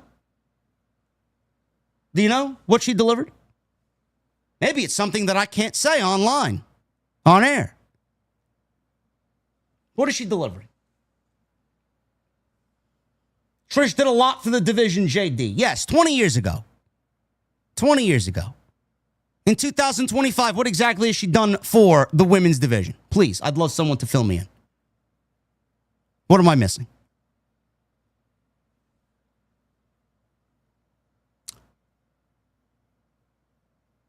She said she loves Tiffany, and she'll be leaving an 8-time champion. Sure. Sure. Nobody believes you. This promo was very forced and very scripted. It was almost read by both ladies as if they just memorized their lines as they were walking out through the curtain. What is it with people cutting such forced promos, bro? I mean, part of the act here is to, or part of the character here is to act. Why are there so many people who deliver just impersonal, forced promos? Everything sounds like you're reading from a script. Seriously. Naomi interrupted. She got taken out from behind by Jade Cargill. No holds barred match between Jade and Naomi on Sunday. Officials stormed into the situation and kept both Jade and Naomi separated. Great. We'll watch them wrestle on Sunday night.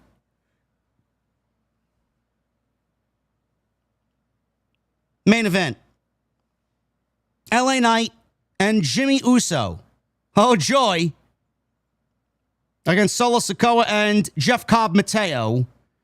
They have Tala Tonga and Tangaloa in their corner. By a show of hands in the chat, how many of you guys are tired of LA Knight and the Bloodline? Is there anybody in the chat that cared any less about this than I did? Sure, most of you did. I couldn't, I swear to God, guys, I can't do it. I can't do it.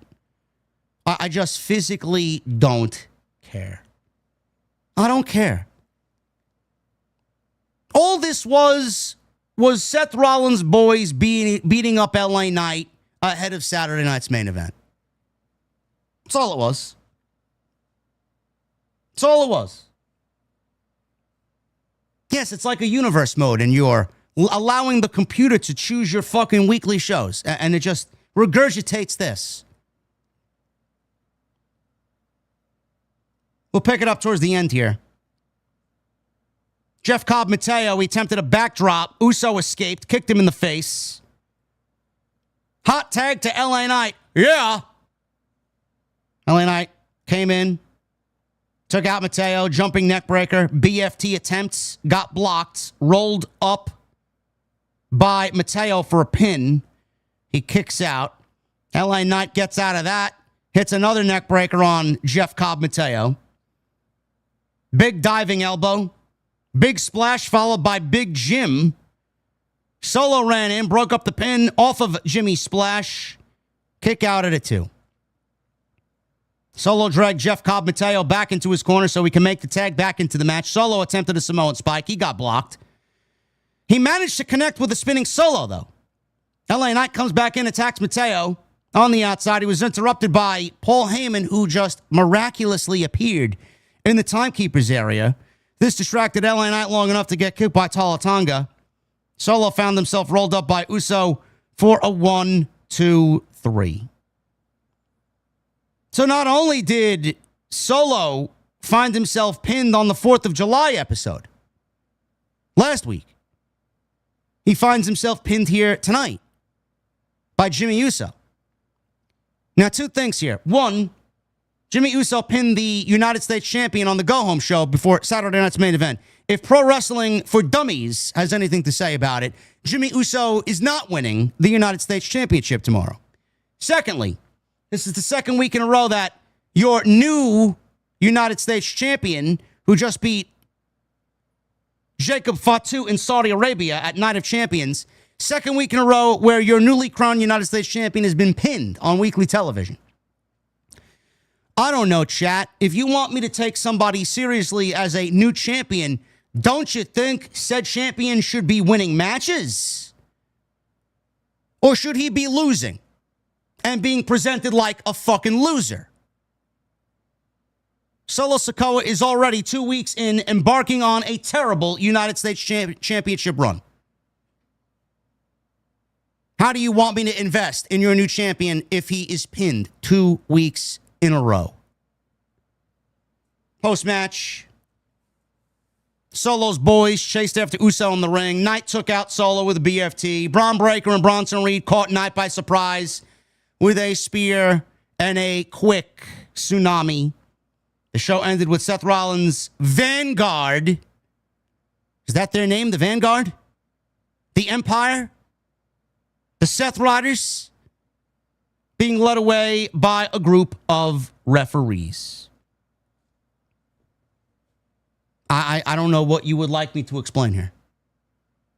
This main event is a product of WWE having too many shows and too many things going on at the same time that they can't physically write cohesive television for one show individually.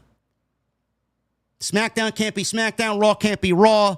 Everything's got to be fucking convoluted, and everything's got to be fucking just pro wrestling after pro wrestling after pro wrestling. We got 3 WWE shows. This is a 4th show, SmackDown, into Great American Bash tomorrow, into Saturday Night's Main Event, into Evolution, into Raw, into NXT. Bro, WWE overload here. I just want some solid SummerSlam build, bro. I just want some solid SummerSlam build. What are we doing? This was a standard TV tag team match. It didn't go anywhere, and it was all a setup for LA Knight to get taken out by the Seth Riders, Bronson Reed, and Braun Breaker. Thank you guys very much for all of your support. If you guys want to support, you guys can continue to get those super chats in. We are about to hang out and drink our remaining cold beverages, man. Thank you guys very much for all of your support. It's been quite the week, bro. I am mentally fucking out to lunch, man. I'm drained. Hopefully you guys had a nice Friday night. Chill. You enjoyed the stream. I delivered the content the way that I do. You know, I had someone tell me that I make content for losers. My content is loser content. I'd like to see these other people's contents. Honestly. You know? It's crazy. So many jealous people in the community, bro. Really. It's quite funny. Make sure you guys hit that thumbs up, man. 40 more likes for the goal. 750 is the goal. Follow me on social media at JD from NY206, Twitter, Instagram, TikTok, and Cameo. Hit that subscribe button down below. Turn the bell for all notifications. Go check out all the content this week. Monday night, we were live. Tuesday night, episode 102 with the Solid Monster. Hopefully, Solid Monster gets back safe and sound from Texas. Tomorrow morning, he's got a very early flight to spend time with you guys on his podcast tomorrow. He'll be covering all in. Tuesday Night Titans 102. Jesse and I were live on Wednesday with a very upfront, honest, brutal, and controversial Dynamite post show. Clearly, that was the bane of someone's existence this week. I will be live with Jesse tomorrow afternoon on All In Saturday. I will probably watch Saturday Night's Main Event after I'm done. And then I'll probably end up going live on Sunday afternoon for a quick review. I'm not sure if I'll be live or if I'll just upload a video. I don't know yet. I think I may just upload a video. I can't really see anything major happening there. It's only 4 matches. And then I'll be live for Evolution. That's the big one. That's the big one for Sunday night. Tonight's show sponsored by Blue Chew. BlueChew.com. Code JD at checkout. You want an evolution? Blue Chew will certainly evolve something. I'm not talking about fucking Sunday's PLE, bro. BlueChew.com. Code JD at checkout. You'll be on your way to getting a free sample. You can try it out for free yourself. All you have to do is pay the $5 shipping and handling. It's a unique online service that provides the same active ingredients as Viagra and Cialis, but it comes in a chewable tablet and at a fraction of the cost. You guys can take them anytime, day or night. Be ready. Whenever that opportunity arises, you can even plan ahead, knowing that you're going to have a great night ahead of you and be ready whenever that opportunity does arise. The process is very simple. You're going to sign up at BlueChew.com. You're going to consult with one of their online medical providers. And once you are approved, you're going to receive your prescription within days. No questions asked. It's all done online, too. No waiting in line at the doctor's office. I hate that. No waiting in line at the pharmacy behind the fucking 90-year-old lady looking for her penicillin. No awkward conversations. All done online, shipped to you discreetly, and the product is made right here in the USA. Sounds good to me. Make that great first impression. Turn that first impression into a lasting impression. BlueChew.com, code JD. I want to thank them for, once again, being a great friend, a great sponsor right here on Off the Script. Let's get into these super chats and then get the fuck out of here, man. RKO. Why are we back to the ats again? I don't understand this. Why are we back to the ats?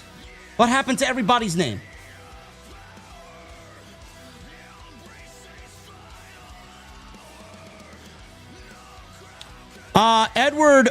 Edward Otis, 2158. You have 2K people listening to you regularly. They don't even leave their room to talk to their mom. I don't give a fuck about you. I don't give a fuck about their mother. You know where your mother is? She's under my fucking seat right now doing what she needs to do. Shut the fuck up.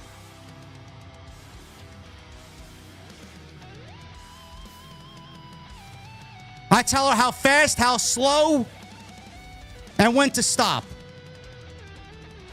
Get the fuck out. It's Android Friday, JD. OTS, let's go. Yeah. Michael Krause, thank you, brother. SRS has a burner in the chat. That's great. He can watch what a real fucking entertaining live stream on YouTube in the wrestling space looks like.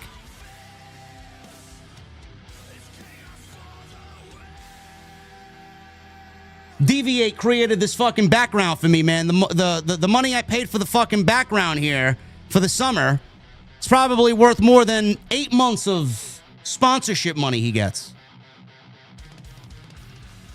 JM Beer, 4348 with the 2 months. I think Mr. Sapp forgot to log out of his account to go on his burner. What a clown.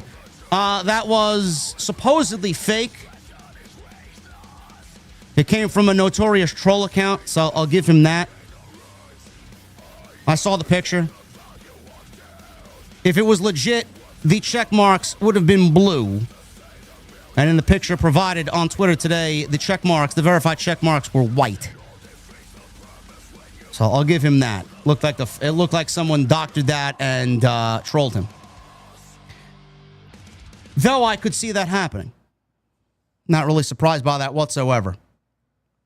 JM Beer, thank you, brother. Hardcore Kevin with the 2. What's up, JD? What kind of donuts do you like? I like what's the fucking place in on Long Island?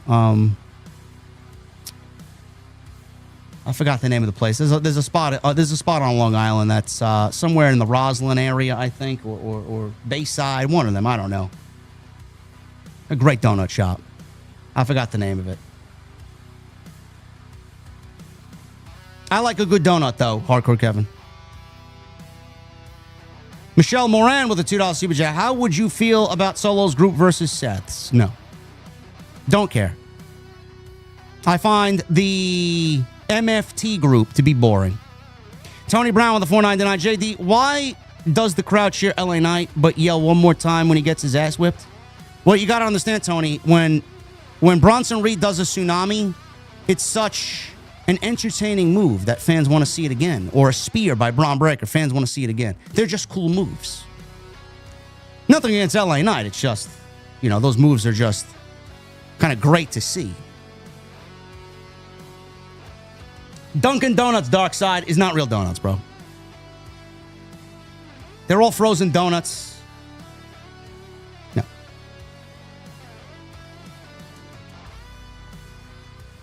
Havili, thank you again, brother.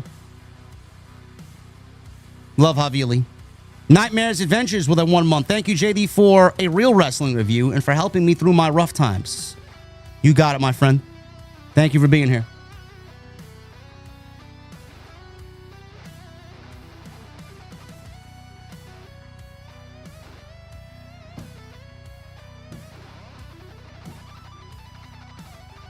Apex with the 199. JD, you and Russo should collab on dissing SRS on stream.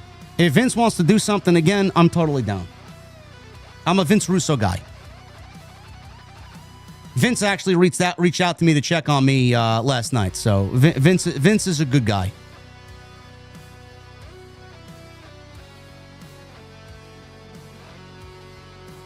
Andrew Cool with the 199. I got a feeling Rock is showing up tomorrow. Rock? Fuck Rock. I got a grudge against The Rock after he ruined WrestleMania for us. Fuck Rock. Jay Everington with a $7 super chat. Havili is TK's burner account. Only explanation. Lost a $100 bet on the Braves tonight. Should have just spent money on a super chat instead. Next time, please do that, Jay. Did they lose again? Team is fucking awful, bro. What are they, like 18 games out of first place now? Let's quit. Let's end the fucking season. There, they won. They won tonight. Holy shit, they beat the Cardinals tonight, man. Oh my goodness. What are they, 12 games, 12 and a half games out of first place, man. Great. Season's over. Best in the world, Matt, with a $5 super chat. Paul Catraz is alive and well, it seems. Much love on this Friday night, OTS family. Thank you, Matt. We love you, brother. Josh Carlos, 1988, 199. I'm going to answer this now. JD, have you seen Alter Bridge's album teasers recently? Yes, I have. And from what I have already read, because I'm in some fan forums, I heard a fan sat in on a Mark Tremonti VIP session where he was kind of serenading some VIPs. I think they paid for like an extra concert experience, and he played a 1-minute solo of a new song. And they said it was mind-blowing. And from what I read, it's got a Fortress vibe. And when I tell you, man, it's my favorite band, okay? Blackbird, Fortress, and The Last Hero are the best Alter Bridge songs that they've wrote. Bar none. I'd probably go Blackbird, Last Hero, and Fortress as number 1, 2, and 3. I can't wait, man. They need the last few albums have been really good, but they haven't hit. Everything they do is good to great.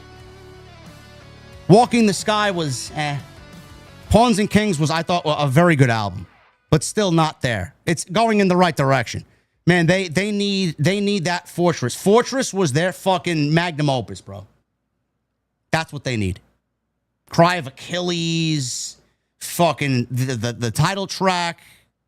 It's great fucking songs on there, man. Really. I'm excited. Yes, I have seen the teasers for sure. Fats 951 with a 2-month membership. You are an example of what hard work and dedication truly means. SummerSlam is my second favorite show, but the build looks like the show is one night. Thank you, brother. And yes, I do agree with you. The build looks like a one-night show and not a two-night show. We'll see how this weekend shapes up, bro. We'll see how Saturday night main event shapes up. I will probably utter those same sentiments at some point this weekend.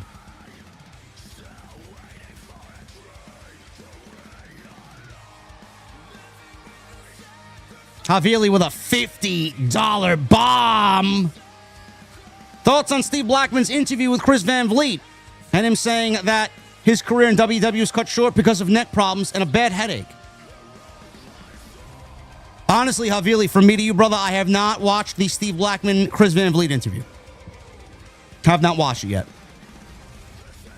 Beyonce or Rihanna? Bleach. Do I look like I listen to shit music, bro? WWE's doing a top 25 greatest SummerSlam matches. In your opinion, what will be number one?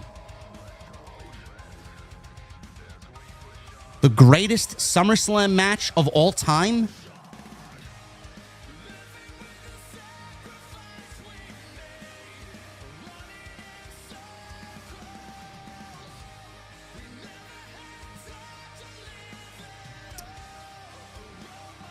That's a tough one, man.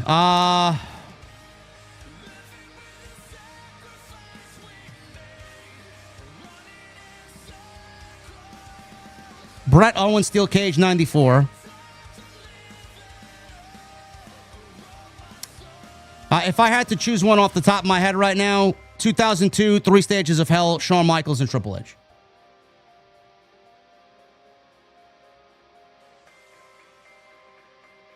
What was another one? What was Kurt Angle and who? Rey Mysterio? Maybe?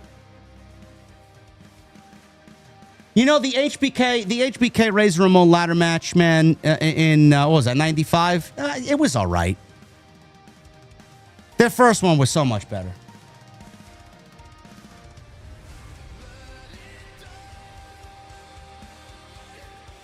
Yeah, Taker Brett. The match was fine. Taker Brett in 97 was the best ending to a WWE Championship match ever. Probably the best ending to a SummerSlam ever as well.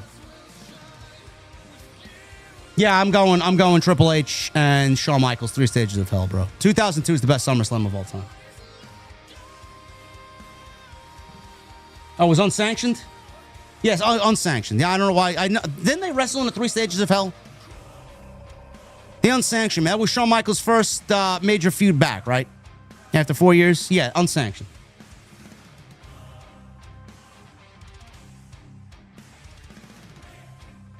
Havili, thank you, brother. Always good questions from my guy, Havili. Joey Taylor with a $5 super chat. Logan Paul versus Seth Rollins, WrestleMania 39 was a low-key banger. It was a very good match, Joey.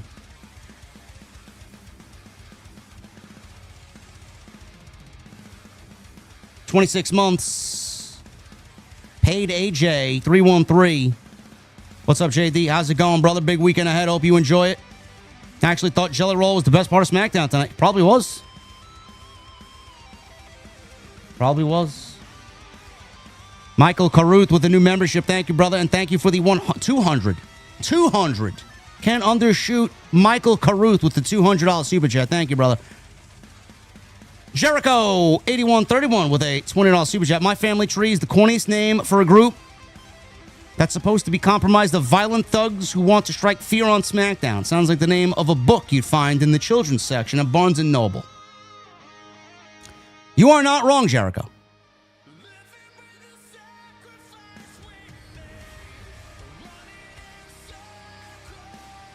Twister 1296 with a $4.99. This will sadly be my last super chat in a while, but I'm seeing people go at me on X just for enjoying the Jelly Roll segment. I can't stand it. Twister, fuck him. Honestly, fuck him, bro. Tweet what the fuck you like, man, and fuck them. Okay? I don't know what's going on with you, man, but hopefully we see you soon if that's your last in a while. Emmanuel with the $2 super chat. How do you feel about the Wyatt 6? Boring. Haven't been invested since their miraculous return, and they destroyed everybody on Monday Night Raw that one night.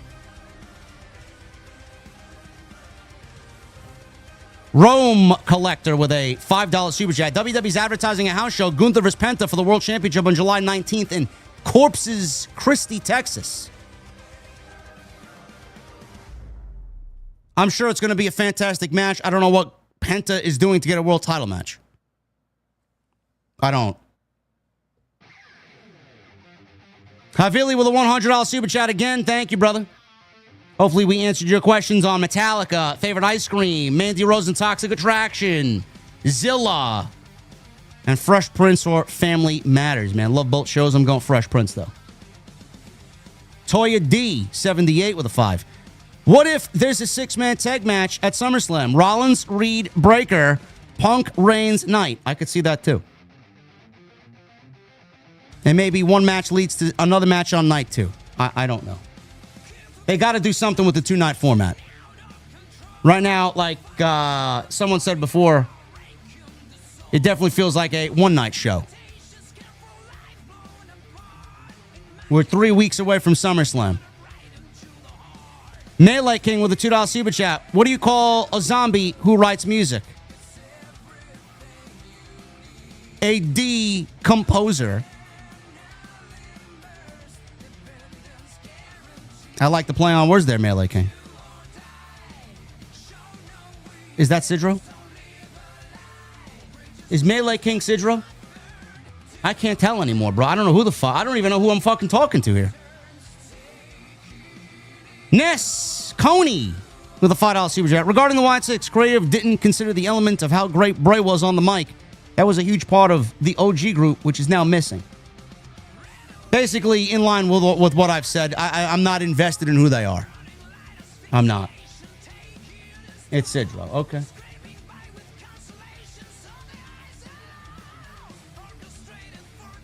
Chef Mac, what's 5 months? What's up, JD? I haven't seen any shows lately, but I always tune in, and WWE can't be on top of the podcast game because they're nothing like OTS. OTS for life.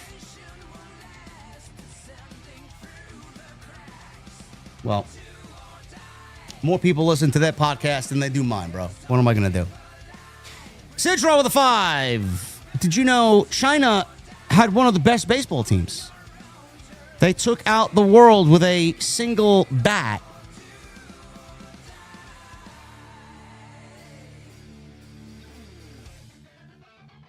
And what do you call the smell of a Frenchman's urine?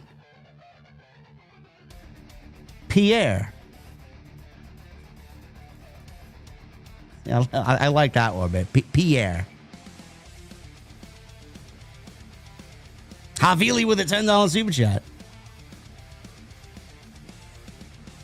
The matches so far: Cody versus Brock, Cena, Seth, Brett versus Taker, Brock versus Seth, Becky versus Bianca, Christian versus Randy. Are you going to have me choose out of those ones?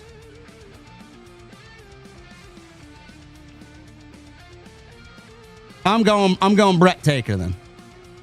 Runner up would be Christian and Randy. Beatles or Oasis? Bleach. Favorite breakfast cereal? Now? I hardly eat any cereal nowadays, but if I do have cereal in the morning, it is something grainy with raisins. I used to love Raisin Nut Bran. I still love Kix. I'm more of a yogurt guy with granola in the morning, Havili. Saved by the Bell or Full House? Saved by the Bell, 100%, man. I thought Full House was so cringy. There's always some fucking very cringy lesson behind every Full House episode. No cap, 4557 with the 499. JD, keep calling the bullshit out. Sapp and Brian Zane are slime balls. You know, I don't mind Brian Zane, but these people don't give a fuck about me. Let it go. No, I'm not letting it go. What bearing does it have on you if I let it go? Why do you care?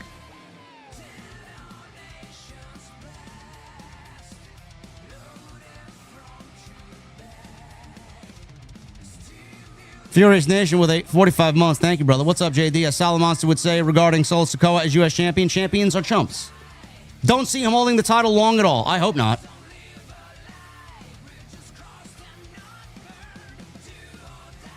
Toya D with a 2. Proud JD. Loser here. Fuck the haters. Toya, you're not a loser. Nobody's a loser here. The only people that call us losers are the people that can't get what we have and do what we do. You know, the problem is the reason why we are so disliked is because we are built from nothing.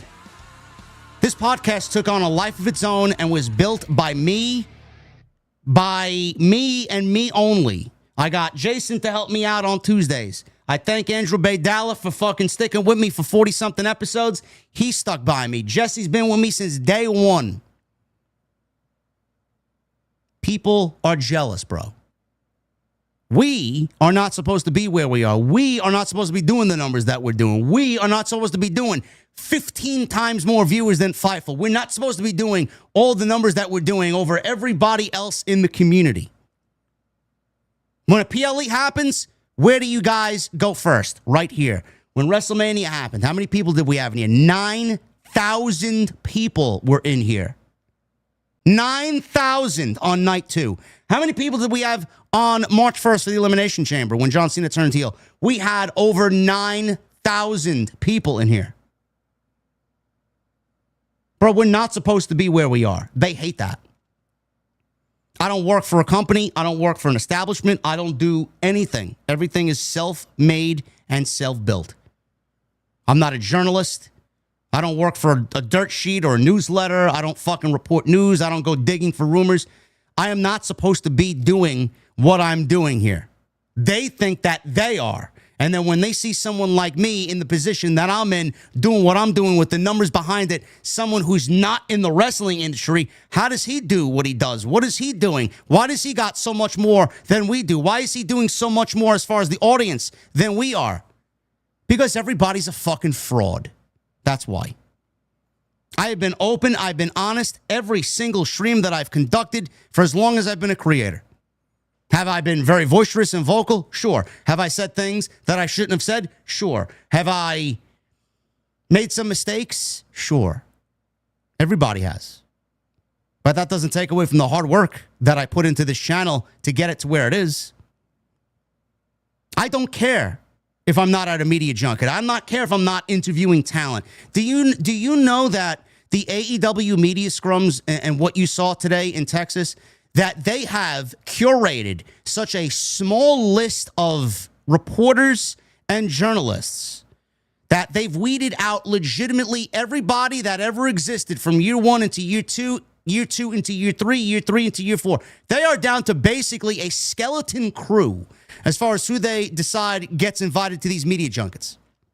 And the only people that they invite are the people that they know, AEW, that they know will not speak ill will of their product, will not criticize their product, will not say anything bad about their product, and that they have all of those people in their back pocket. They are a safety net for those people.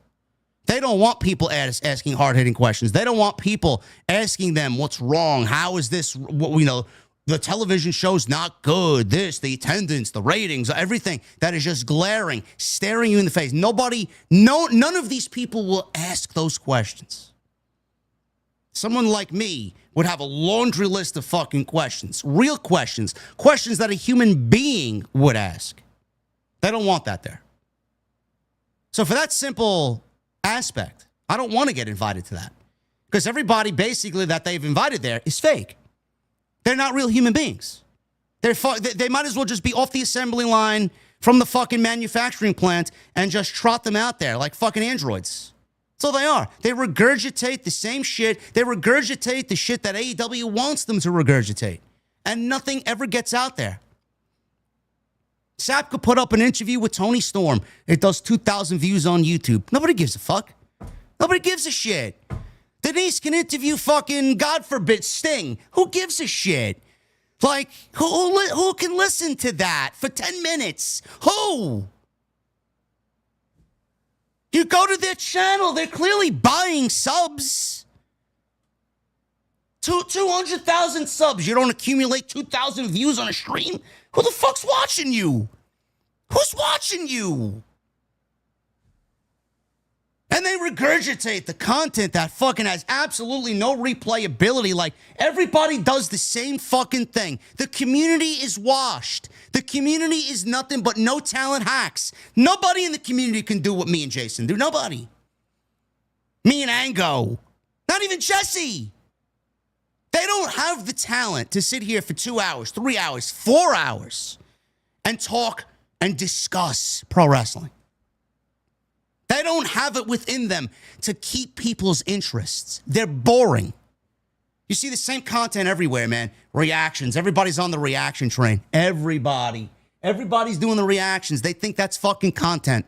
They think that's content. Who watches that? Like, who could fucking watch that and go back and watch that? After the show is over, it's dead content. Then they cut up the clips and they react on Twitter and on TikTok and on Instagram. It's like, okay, that's fantastic, bro. That's fantastic. Nobody gives a shit. Nobody. Literally no substance. And half of these people, I stay away from the rumors. I don't get involved in if it's good or bad. Yeah, it's great because you're in WWE's pocket. You're in AEW's pocket. It's fantastic, man. Fake. More stuff in the community that you'll probably end up seeing and probably have already seen. These fucking creators, they do the same. Everybody's doing the same thing, man. Like, they're doing like, I don't know, what is it? Sing-alongs and fucking trivia and all this. I mean, who are you trying to attract, bro? I mean, there's a demographic for what we do, and there's a demographic for that. I mean, are you trying to attract the fucking 7 to 10-year-olds? Who watches a video with three geeks fucking guessing trivia songs? Honestly. That's the content that's the content that is being sifted through the community nowadays. This is what the community's become. It's unbelievable. It's truly unbelievable. I hope YouTube demonetizes all of them. It's not original content. It's fucking terrible. No talent, absolutely no effort, lowbrow content. Yet I get people claiming, oh, JD sucks, JD's content's awful. Motherfucker, you look at us, you look at the way we sound, and look at the way that everything comes across, man. It's a one-man production. One-man production. Nobody looks like us. Nobody could do what we do. Some of these podcasts, man, like Fightful, they'll go up there for 50 minutes and fucking boom, boom, boom, it's over. How can you sit there and be invested in the person behind the camera? 50 minutes, it's over. There's no discussion there. They refuse to discuss. They refuse to debate. There's nothing there. And that's most of the community. It's like an epidemic. Talentless. The entire community's washed. That's why I'm so proud of what we do here. That's why I'm proud of you guys. Got to get that off my chest, bro. And again, the reason why we are where we are is because we busted our ass. I've lost friends. I've lost loved ones. I've lost time doing what I should be doing with family to focus on this. I've ruined relationships because of this. I've killed my fucking mental capacity for this. And then I got people like Ricochet and Dax and all these other people afraid of criticism, looking to cancel you for criticism. Why did everybody become such a fucking pussy? When did everything just become, you can't criticize that, you're not allowed to do that, you're not allowed to have a differing opinion than me? When did everybody become such a fucking pussy? Why did everybody become soft? I don't really understand that. I don't have a reason for it. I don't have an explanation for it. I wish I did. I wish I could give you guys the straight answer. I don't.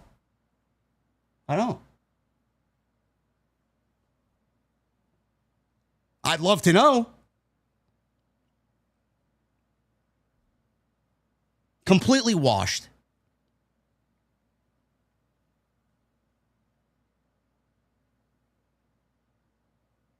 I don't know.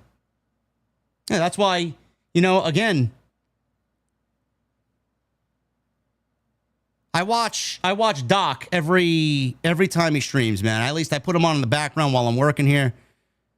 The shit that he built over there, he says the same thing about the gaming community, man. Everybody is just fucking boring. It's like a snooze fest. It's exactly how I feel about the fucking wrestling community. The same way he feels about the gaming community. Everything's a snooze fest. There's not one single entertaining fucking streamer. They're all doing the same thing. They're all playing the same fucking games. Nothing different. It's fucking crazy, man. And opportunities, all because I draw a large audience and I have some of the bigger numbers in the community. You would think that would get me ahead. They don't give a fuck about that. I've learned a very, very tough lesson. Nobody gives a fuck about the numbers. Like, where are my interviews? I would fucking kill it on an interview. Why not filter news through me?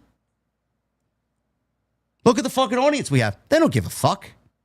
Everybody wants someone who is going to be less than them. They don't want someone with a powerful voice that's going to overtake them. They don't want someone who is going to be a strong, powerful, fucking honest opinion in the community. They want someone that is lowbrow, someone that they could manipulate, someone that they could easily push around. It's disgusting. It's so disgusting. I see people who are fucking absolute fucking dog shit creators getting opportunities. To do what? With what audience? Who are you? I mean, is sucking dick really that important to these people? Is being fake and throwing away all of your integrity worth it? To do what?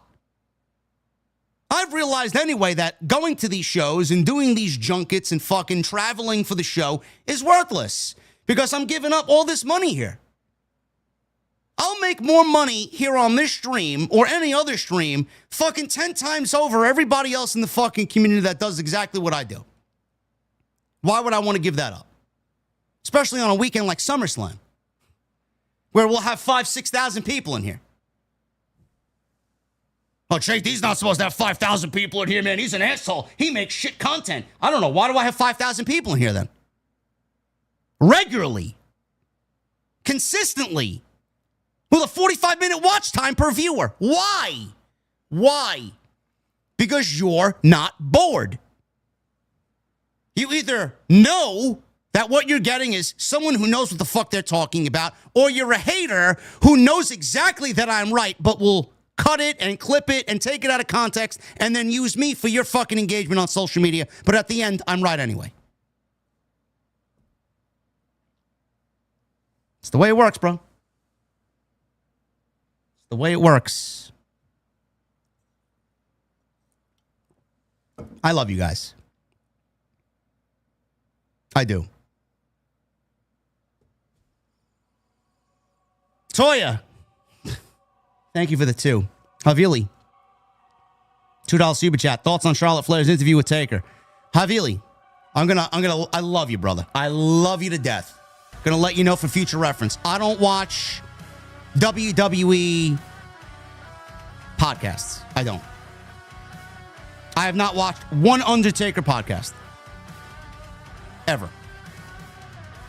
Haven't watched Cody's show. I haven't watched Stephanie McMahon's show. I don't. It's all garbage. Nothing that comes out of those shows is important to me. Hollywood guy with a 5. Which version of Roddy Piper did you like? The WWE version or the WCW version? I thought he was better in WCW, just me. WWE. Kid Chaos with a $4.99. I just can't do it, JD. 2025, what are these companies doing? Highlights weren't even interesting. No, I mean, the shows are boring, bro. The shows are boring. Hitman with a $50 super chat. Wasn't able to watch the stream live on Wednesday due to celebrating my 27th birthday. I don't blame you, bro. Happy birthday. But great work as usual from you and Chi-Town, brother.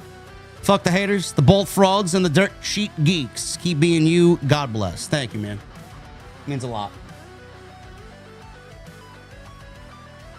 Cody's show looks good.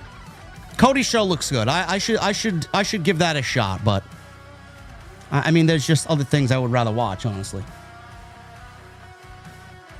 Josh Carlos, thank you again for the $1.99, brother. Can't wait for the new Alter Bridge music. Havili with a 5. I watched both Ring of Honor, Supercard of Honor, and Hog Texas. They were both great. Way better than SmackDown.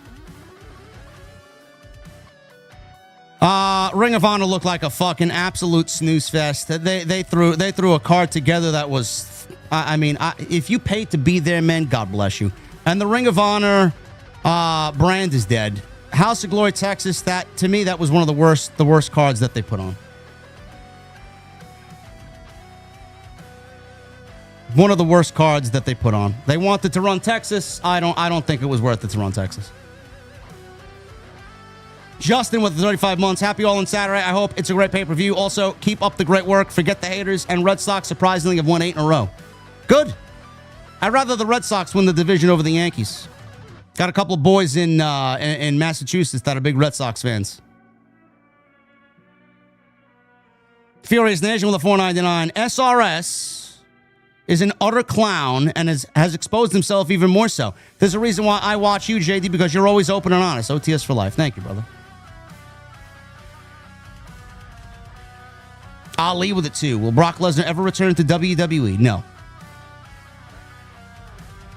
Jason Barker with 35 months. Let's go to town, guys. Screw the haters and screw the people who want you removed from commentary and Ricochet and SRS and AEW activists, journalists. Fuck them. Fuck them. Jeff with the 5 months. Hey, JD, how many titles, in your opinion, will be on the line at SummerSlam Night 1 and Night 2? Love your work. Dedication to WWE helped me get through rough times 2 years ago. WWE World Heavyweight, Men's Intercontinental, Women's Intercontinental, United States title, Women's Tag Team titles. I could see a Women's United States title too, but Julia hasn't been on TV since she's won the fucking title. 6.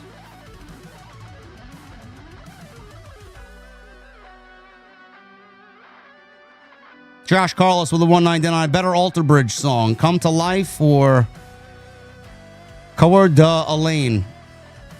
Come to Life. Sands of Time Poppy with a $7 super chat. 21 days till SummerSlam and only 2 matches announced. Can't wait for another rushed PLE where 90% of the matches are booked the week of. Very AEW-esque. Bro, I don't know what the fuck's going on, man. I'm so over everything, man. I am so just absolutely bored by everything. I really am. Havili with a 2. No, I meant they are the numbers 25 through 20.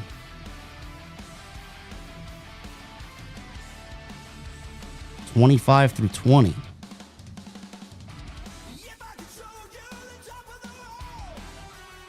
I'm trying to look at what I'm trying to look at what you meant, bro. You talking about SummerSlam matches? Yeah, I'm going Christian Randy and Brett Taker still. Simply the Pope, 38 months. Just getting started. What the fuck are you drinking? Liquid Death. Cola flavored seltzer. It's not bad. I like the Dr. Pepper one. Xavier Lopez with a 5. So when you doing the interview with Jose, JD, keep up the great work. Jose potentially had a job opportunity, and he told me he didn't want me and the interview to get in the way of that. So we will get it done. Don't worry. Whenever he wants it, it's there. And K. Dot, 6 words. Love you, brother. Screw the haters. Thank you, bro, with the $1.99. I appreciate you guys very much, man. Thank you guys for a great stream. You guys are great. Tomorrow night, man, All In, Texas. I'll be live with Jesse, man. We will break the show down like nobody else. I'll tell you that right now. I'm excited for it. Should be a good night. Should be a big night. Should be a very newsworthy night. Follow me on social media for all the updates. I'll be live tweeting during the show. At JD from NY206. Twitter, Instagram, TikTok, and Cameo. Hit that subscribe button down below. Turn on the bell for notifications. Make sure you guys go check out all the other content on the channel. Plenty of it. And make sure you guys leave a comment down below with the thumbs up. Again, All In, tomorrow night stream. Me and Jesse will be live right here on Off the Script. Until tomorrow night, guys, everything is bigger on OTS. I'll see you guys later.